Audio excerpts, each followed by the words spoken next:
ये बुलेटिन की शुरुआत एक बड़ी खबर से करेंगे, जहां कमला नेहरू अस्पताल में अग्निकांड से जुड़ी एक बड़ी खबर आप तक पहुंचा दे। अग्निकांड की प्रारंभिक रिपोर्ट सामने आ गई है। वेंटिलेटर चालू करने के दौरान निकली चिंगारी से आग लगी थी। रिपोर्ट में इस बात का जिक्र किया गया।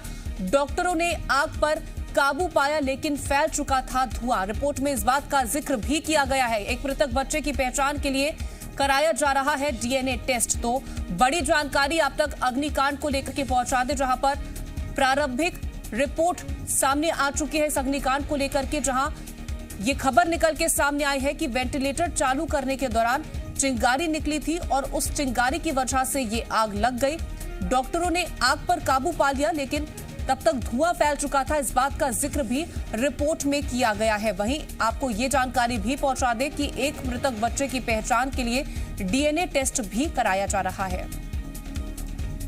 ज्यादा जानकारी के लिए संवाददाता आकाश हमारे साथ जुड़ रहे। आकाश, अग्निकांड को लेकर के अब प्रारंभिक रिपोर्ट जो है वो निकल के सामने आ चुकी है, जहां पर आग लगने की वजह जो थी, एक चिंगारी निकली वेंटिलेटर को ऑन करते वक्त और उसके बाद आग लग गई।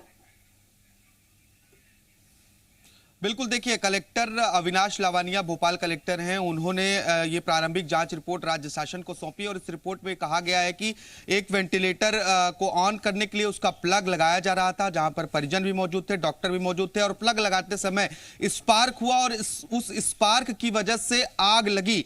डॉक्टरों ने आग पर काबू पाने की कोशिश की, आग पर काबू पाया, लेकिन तब तक धुआं पूरे वार्ड में फैल चुका था और वेंटिलेटर जलता रहा, जिसकी वजह से धुआं आसपास और पूरे वार्ड में और ज्यादा फैल गया और यही कारण है कि यह हादसा हुआ।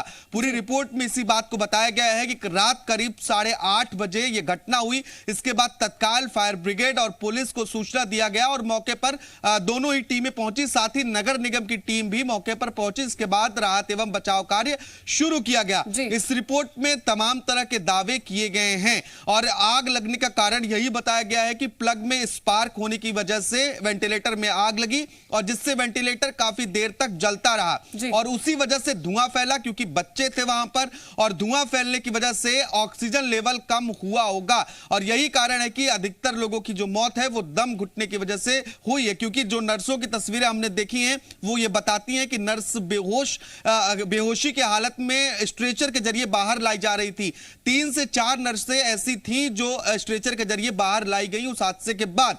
तो यानी कि अगर नर्स बेहोश हो सकती हैं तो बच्चे बहुत कम उम्र के हैं और अधिकतर बच्चे जो सीरियस होते हैं वही एनआईसीयू पीआईसीयू जैसे वार्ड में लाए जाते हैं। ये बच्चे पहले से ही गंभीर होते हैं, ऐसे में इन्हें ये धुआं बहुत नुकसान कर सकता है। पूरी रिपोर्ट राज्य शासन को प्रारंभिक तौर पर कलेक्टर की ओर से भेज दी गई है। हालांकि सरकार ने इस पर उच्च स्तरीय जांच कमेटी बनाई है, जिसकी अध्यक्षता मोहम्मद सुलेमान कर रहे हैं, जो चिकित्सा शिक्षा विभाग के सचिव भी हैं। अभी फिलहाल प्रारंभिक रिपोर्ट कलेक्टर की इतना ज्यादा फैला हुआ था कि वहां पर मौजूद जो नर्स थी वो भी बेहोश हो गई थी। तो बच्चों की क्या कुछ स्थिति रही होगी वो तो हम इस बात से अंदाजा लगा सकते हैं, लेकिन ये लापरवाही किस वजह से हो गई, क्यों स्पार्क हुआ, इसके पीछे का कारण क्या है, क्या वो जानने की कोशिश की जा रही है?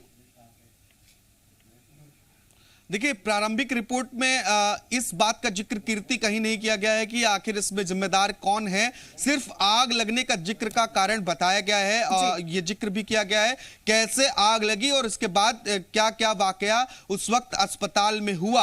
8:30 बजे की घटना से लेकर अंतिम रिपोर्ट दी गई है कि अंत तक कितने बच्चों की मौत हुई, कितनों को सुरक्षित वहां से निकाला गया। इसके बाद एक बच्चे का डीएनए सैंपल टेस्ट कराया जा रहा है, क्योंकि कई परिजन ये आरोप लगा रहे थे कि उनकी बच्चों की अदला बदली हुई है। ऐसे में एक परिजन की आशंका थी कि ये उनका बच्चा नहीं है, इसलिए उसके पोस्टमार्टम के बाद अब शव को मरचुरी में सुरक्षित रखा गया है और बच्चे का डीएनए टेस्ट भी कराया जा रहा है। लेकिन अभी तक कीर्ति ये स्पष्ट नहीं हो पाया है कि आखिर आग क्यों लगी, स्पार्क क्यों हुआ और स्पार्किंग की वजह क्या थी।